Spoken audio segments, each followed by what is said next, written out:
All right, Susan writes, question. Hi, Jonathan. This latest man I met online has been advised to the has advanced to the phone call and wants to see me Friday. But he talks on the text all about sexual things. How do I respond to that? How do you respond? So you can say something like this. I need your opinion on something. Let's use one of our techniques. Is it typical with men with small penises asking sexual questions without getting to know me? Is it typical of men with small penis to do that? Just ask it as a question. Now, I'm being absolutely rhetorical. Listen, anybody who leads with sex is not interested in a fully committed relationship. He's in that dysfunctional category of men, that lead with sex. And by the way, I would totally say that to him. I say, so is it typical of men with small penises to lead with sexual questions? Listen, folks, it's one thing if you're both flirting with each other and you're both mutually being sexual with one another. I have no objection to that whatsoever. I am all for people flirting and being sexual with one another if they feel comfortable with one another.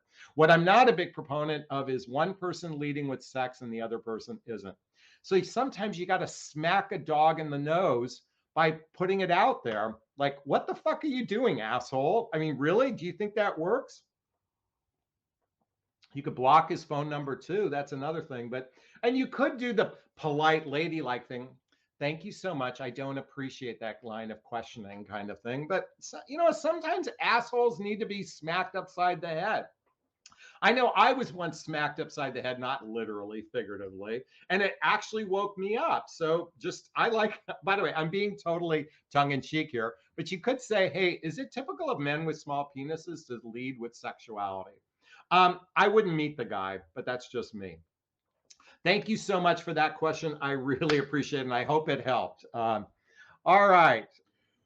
What would your advice be to a guy who wants to move in with you, but he's worried that he will lose his identity and freedom if he does?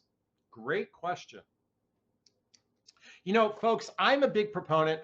If you follow my work, I'm a big proponent. Before the penis goes inside the vagina, reading the book 8 Dates by Doctors John and Julie Gottman. 8 Dates by Doctors John and Julie Gottman. This is the mechanics to a healthy, happy relationship. Quite frankly, this would be a great book to read before you move in together. Listen, there is a restriction of freedom that happens when you move in with someone. That's natural. And if someone's not prepared for that, I can understand that. And maybe if you two live near each other and spent a little, maybe you practice by spending 4 days a week together first to get started. Maybe it's 5 days a week to get started. But ultimately, moving in with someone can be very problematic. And not that I have the answers for you today. I would Google what things to look out for when moving in with your boyfriend or girlfriend, okay? And start to address the problems before they happen. In other words, I want you to look at the street, and if you see a hole in the sidewalk, rather than falling in because you're blind to it, start to review what could go wrong and address that in advance. That's at least my suggestion to you, is address now you don't even know what those potential problems are. For example, depending on the size of the place, you might not have a lot of privacy. I know one couple that they take the entire, once a week, they take an entire 12 hours they live together. This is a married couple, but they take 12 hours outside of the home to do their own personal things without seeing each other.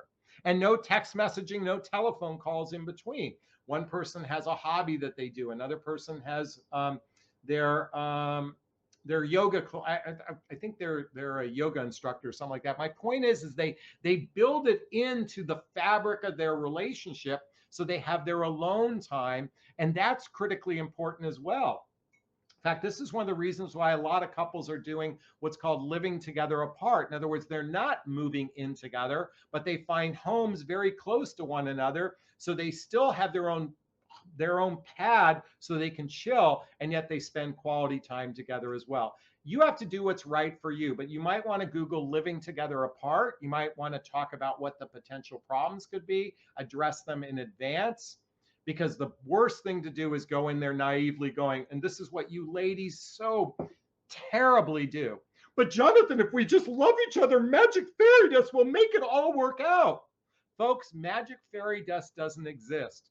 Being intentional, coming up with agreements, compromising, that's what makes a relationship work in the long term, not the short run, or for the long term. And the short run thinking that love will solve the problem doesn't solve problems.